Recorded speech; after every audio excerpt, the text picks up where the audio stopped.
هناك مئات القرى التي هجرت عام 1948.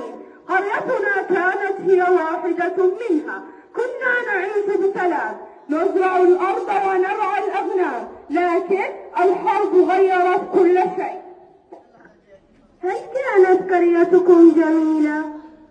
كانت أجمل مما تتصورين. أشجار الزيتون تحيط بها، والبيوت بسيطة ولكن مليئة بالحب.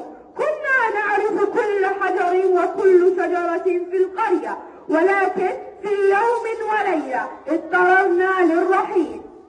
ما اسم قريتك يا جدي؟ قريتي هي عواق المنشية.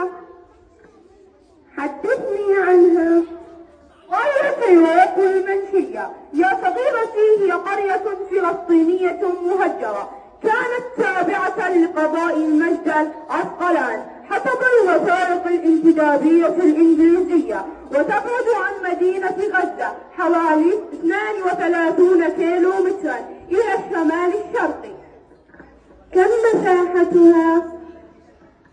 بلغت مساحة أراضيها يا صغيرتي 17,901 كيلومتر مربع، ويحيط بها من الشمال قرية سيسا قضاء الخيل، ومن الغرب قرية الفالوجة، ومن الجنوب تتعاطى أراضي عشيرة الوحيدات الجبارات في قضاء بئر السبع، ومن الشرق بيت جبرين قضاء الخيل. كم عدد سكانها؟ قدر عدد سكانها خلال النكبة نحو 2800، ويبلغ عدد اللاجئين منها اليوم نحو 20,000. ما أشهر العائلات يا جدي؟